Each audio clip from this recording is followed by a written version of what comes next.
বাদশাহ তুফাবিল হুমায়রি আশ্চর্য হয়ে গেছে। ওনার সঙ্গে যারা আলেম ওলামা ছিল 12,000, ওনারা আর তুফাবিল হুমায়রির সঙ্গে নাই। ওনারা নামি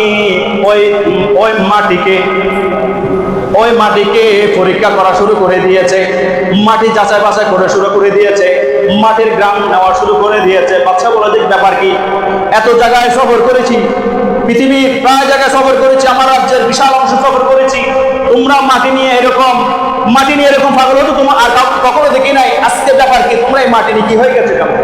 তখন একজন বড় আলেম সাহস করে বাদশাকে অফার দিয়েছে, ও বাদশাহ তুফাবিল হুমায়রি, আমি এই মাটি আমরা পরীক্ষা নিরীক্ষা করে মাটির গ্রান শুকিয়ে আমরা এতটুকু নিশ্চিত হয়ে গেলাম যে এই মাটির মধ্যে আখিরি জামানার নবী মুহাম্মদ রাসূলুল্লাহ সাল্লাল্লাহু আলাইহি ওয়াসাল্লাম হিজরত করে এখানে সমাহিত হবে। আর আমরা বিশ্বাস করি যে রাসূল মায়ার নবী এই মাটির উপর দিয়ে হাঁটবে। আর আমরা তো গুনাহগার উম্মত, আমরা এখানে মারা যেতে চাই, এখানে আমাদের কবর হোক সেটা চাই। কখনো কোনো সময় যদি নবী রাহমাতুল লিল আলামিনের কদমের ধুলি উড়ে এসে আমাদের কবরের উপর পড়ে, ওই মাটির কারণে, ওই ধুলির কারণে আল্লাহ পাক রব্বুল আলামিন আমাদের কবর আযাব মাফ করে আমাদেরকে নাজাত দিয়ে দেবেন। জোরে বলেন না সুবহানাল্লাহ। ওনাদের আকীদা কেমন ছিল? ওনারা আলেম ছিল আর আমরাও আলেম। আমরা বলি যে নবীকে কিছুদিন আগে একটা টক শোতে দেখলাম, একজন সংসদ সদস্য, ইসলামিক সংসদ সদস্য বলে যে নবী নিজের কল্যাণ করতে পারে না, নবী ফরের কল্যাণ করবে কিভাবে? অথচ বুখারীর হাদিসে আমার আল্লাহ আমার রাসূল ইরশাদ করেছেন, হযরত আমির মুআবিয়া রাদিয়াল্লাহু তাআলা থেকে হাদিস কানা বর্ণনা হয়েছে, জুজাওয়েল প্রথম খণ্ড প্রথম পারার মধ্যে, বাবুল এলমের মধ্যে, সহিহ বুখারীর মধ্যে, হাদিস কানা মুত্তাফিকুন আলাইহি, মুসলিম শরীফের মধ্যে বর্ণনা হয়েছে, এবং মিশকাতুল মাসাবির মধ্যে প্রথম খণ্ডের মধ্যে, কিতাবুল ঈমানে বর্ণনা হয়েছে। আমার রাসূল বলেন, ইন্নামা আনা কাসিমুন ওয়াল্লাহু ইয়াতি, মানুষের যাবতীয় কল্যাণ, যাবতীয় আলোক, যাবতীয় টাকা পয়সা কবরের আযাব লাগানোর জন্য, সব কবরের শান্তির জন্য সব কিছু আমি নবী বন্টন করি। ওয়াল্লাহু ইয়াতি, আল্লাহ আমাকে প্রদান করেন। জোরে বলেন না সুবহানাল্লাহ। যেখানে নবীর হাদিস বুখারীতে বলেছেন, আর আমার আল্লাহ কোরআনে সূরা কাউসারের মধ্যে ইরশাদ করেছেন, ইন্না আতাইনাকাল কাউসার। একটা হচ্ছে আতাইনা আর একটা হচ্ছে আতাইনা, তা দিয়ে। আতাইনা মানে আমি আপনাকে মোবাইলটা দিলাম কিছুক্ষণের জন্য, আমি ওযু করতেছি, মোবাইলটা রাখে, কল আসলে ধরিয়ে মালিকানা দিয়েছি কিছুক্ষণের জন্য, আপনি চাইলে কল করতে পারবেন কিছুক্ষণের জন্য আমার এমবি নেট চালাতে পারবেন কিছুক্ষণের জন্য, কিন্তু স্থায়ীভাবে না। আর যখন একটা মোবাইল আপনাকে দিয়ে ফেললাম, এটা আপনি ভাঙিয়ে ফেলেন, বিক্রি করে ফেলেন, যা কিছু তা করে ফেলেন, সেটাকে আপনি স্থায়ী মালিক বানাই দিলাম। সেজন্য আমার আল্লাহ বলে যে, ইয়া রাসূলুল্লাহ ইন্না আতাইনাকাল কাউসার, আমি আপনাকে নিশ্চয় স্থায়ীভাবে কাউসারের মালিকানা দিয়েছি। জোরে বলেন না সুবহানাল্লাহ। এই কাউসারের মালিকানা কি? যথেষ্ট বিশ্ববিখ্যাত তাফসীরে কারকগণ ব্যাখ্যা করেছেন, আল্লাহর যাবতীয় নাজ নিয়ামত রহমতের ভাগীদার আমার রাসূলকে স্থায়ীভাবে মালিক বানাই দিয়েছেন আমার আল্লাহ। সুবহানাল্লাহ বলবেন না? আর আমার আল্লাহ বলে যে, আমি যাকে ইচ্ছা মালিকানা দান করি, যাকে ইচ্ছা তার থেকে মালিকানা চিনিয়ে নিই, যাকে ইচ্ছা আমি মৃত্যু দান করি, যাকে ইচ্ছা আমি তাকে আবার হায়া দান করি, এবং বিগাইরি হিসাব, এবং যাকে ইচ্ছা অগণিত রিজিক দিয়ে তাদেরকে সন্তুষ্ট করে দিই। জোরে বলেন না সুবহানাল্লাহ। সেজন্য আলেম ওলামা, আমরাও আলেম ওলামা, আমরা এমন যুগের আলেম ওলামা যারা নবীকে সাধারণভাবে তাচ্ছিল্য করি, নবী বললে বেদাতের ফতোয়া দিই, নবীর তারিফ করলে প্রশংসা করলে আমরা গুমরাহির ফতোয়া দিই। অথচ এতগুলো তাফসীরের কিতাব, এতগুলো মতবর কিতাব, কোরআনের এতগুলো আয়াতে কারিমা, আল্লাহর নবীর শানে আল্লাহ কি করেছেন, ইরশাদ করেছেন। আর আমার নবীকে যদি আমরা আজ পর্যন্ত না পাইতাম, আমরা ঈমানের সুঘ্রাণও পাইতাম না। আর ঈমান না থাকলে আমরা জান্নাতীও হতাম না, আমাদের ইজ্জতও বাড়তো না, কুনতুম খায়রা উম্মাতিও আমরা হতাম না। জোরে বলে না সুবহানাল্লাহ। কারণ নবীর ওসিলায় এই আলেমগুলোর আকীদা ছিল কি, যে নবীর কদমের ধুলির এক মাটি যদি আমাদের কবরের মধ্যে উড়ে আসে, তাহলে ওই ধুলির কারণে কবর আযাব মাফ হয়ে যাবে। সেই জন্য সাহাবায়ে কেরাম কি করতেন, রাসূলের কদমের ধুলি মুবারক নিতেন, শরীরের গাম মুবারকে। বুখারীর মধ্যে রওয়ায়াত আছে, তিরমিজির মধ্যে রওয়ায়াত আছে, আল্লাহ রাসূলের গাম মুবারক সাহাবায়ে কেরাম আতর হিসেবে ব্যবহার করতেন। আপনারা সবাই শুনেছেন হাদিসগুলো, স্বামী তিরমিজির মধ্যে রাসূলের ব্যাপারে এসেছে। হযরত আনাস ইবনে মালিকের মা রাসূলকে দাওয়াত দিতেন, দাওয়াত দিয়ে কেন এই চামড়ার দস্তরখানা বিছিয়ে দিতেন।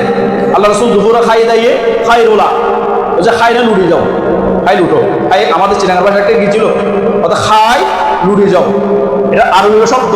এটা আস্তে আস্তে আরবি আধুনিক হতে খাইলুলা, মানে খাওয়ার পরে একটু শোয়াকে খাইলুলা বলে, খাইলুলা। তো এখন আনাস ইবনে মালিকের মামা রাসূলকে সুদি দিতেন গরম ভাত, আর আমার রাসূল ঘামিয়ে ওই চামড়ার মধ্যে ঘামগুলো জমা হয়ে যেত। আনাস ইবনে মালিকের মা সেগুলো শিশির মধ্যে দিতেন, জোরে বলেন সুবহানাল্লাহ। এবং গরিব গরিব সাহাবায়ে কেরাম আতর শিশি নিয়ে আসতেন, ইয়া রাসূলুল্লাহ আপনার একটু আতর ঘাম মুবারক দেন না, আমার মেয়ের বিয়ে, ছেলের বিয়ে, মেয়ে ছেলের বিয়ের মধ্যে ঘাম মুবারক গুলো একটু কি লাগাবো, আতর হিসাবে লাগাবো। এটা হচ্ছে সাহাবায়ে কেরামের আকীদা। এটা সাহাবায়ে কেরামের আকীদা কি ছিল? রাসূলের ঘাম মুবারক নাফাক নয়, পাক। এবং শুধু তাই না, রাসূলের চুল মুবারক হযরতে সাইয়েদনা খালিদ বিন ওয়ালিদ, যাকে সাইফুল্লাহ বলে দেওয়া হয়েছে, তিনি রাসূলের চুল মুবারক নিয়ে টুপির মধ্যে রেখেছে। এবং হযরত ওমর বলে, আমি যখন আমাকে যখন দাফন করবো, আমার জিহ্বার গোড়ার মধ্যে রাসূলের চুল মুবারকটা দিয়ে দিবা। ওই চুলের কারণে আমাকে কবরের মধ্যে মুনকার নাকির কঠিন আযাব দিয়ে, কঠিন কষ্ট দিয়ে কি করতে পারবে না, গ্রাস করতে পারবে না।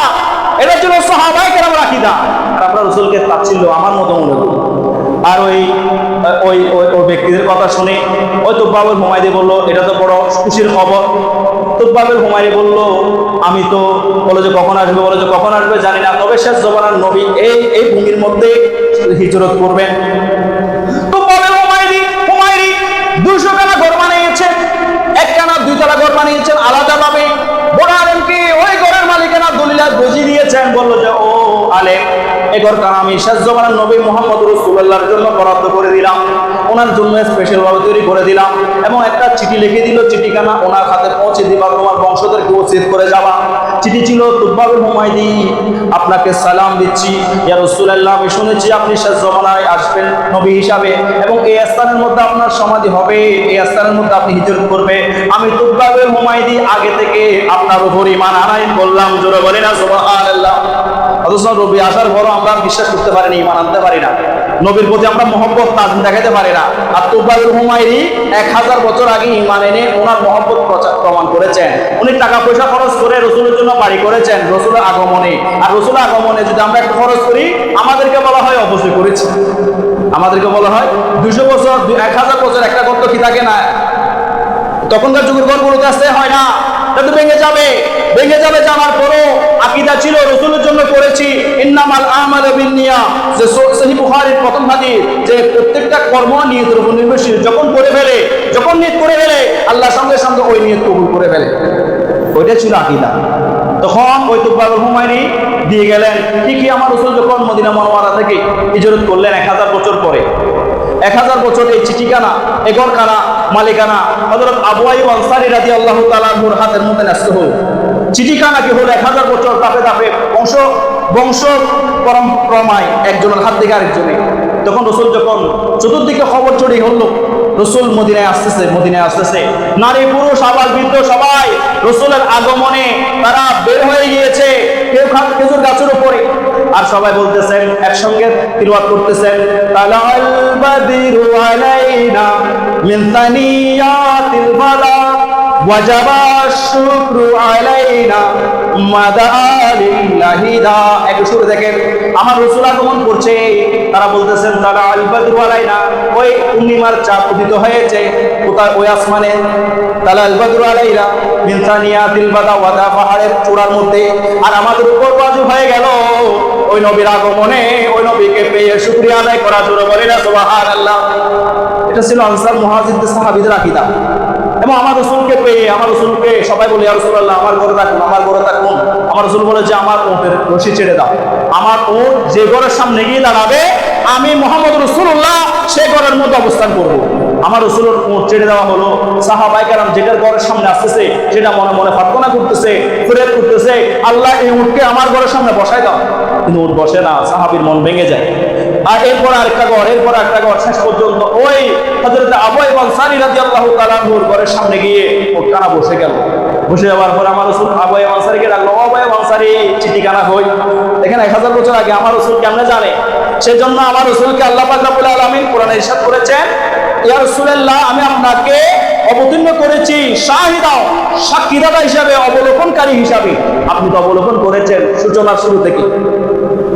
তখন চিঠিখানা নিয়ে আমার রাসূল বললেন, তুব্বাবুল হুমায়রি একজন দিনদার মানুষ ছিল, আল্লাহ তুব্বাবুল হুমায়রিকে জান্নাতের উচ্চ মাকাম দান করুক, জোরে বলেন না সুবহানাল্লাহ। রাসূলের আগমনী আলোচনা কিতাবের মধ্যে বিভিন্নভাবে হয়েছে। তাওরাত হয়েছে, জবুর হয়েছে, ইনজিল হয়েছে। আর আমরা উম্মত মুহাম্মদী, আমরা সেই নবীদের আলোচনাগুলো, সেই রাসূলের আলোচনা আমরাও করব। সেটা করা মানে কোরআনের হক আদায় করা, সেটা করা মানে অন্য অন্য নবী রাসূলের হক আদায় করা, সেটা করা মানে সাহাবায়ে কেরামের হক আদায় করা, সুন্নত ইলাহি আদায় করা, নবীকে পেয়ে শুকর আদায় করা। সেজন্য আমার আল্লাহ বলেন ওয়া আম্মা বিনিআমাতি রাব্বিকা ফাহাদ্দিস, ইয়া রাসূলুল্লাহ আপনি আপনাদেরকে যে নিয়ামতগুলো দিয়েছি এই নিয়ামতগুলো আপনি মানুষের মাঝে আলোচনা করুন। আর পৃথিবীর জমিনে আমার নবীর চেয়ে বড় নিয়ামত আর হতে পারে না। আমার নবীর সবচেয়ে উত্তম নিয়ামত, নিয়ামত উজমা, শ্রেষ্ঠ নিয়ামত, সে নবীকে পেয়ে সে নবীর আলোচনা, সে নবীর প্রশংসা তারিফ আমরা সবাই মিলে আলোচনা করি। আল্লাহ পাক রব্বুল আলামিন এই আলোচনার কারণে আমাদের সকলের জীবনে গুনাহ মাফ করে দিন, সবাই বলে আমিন।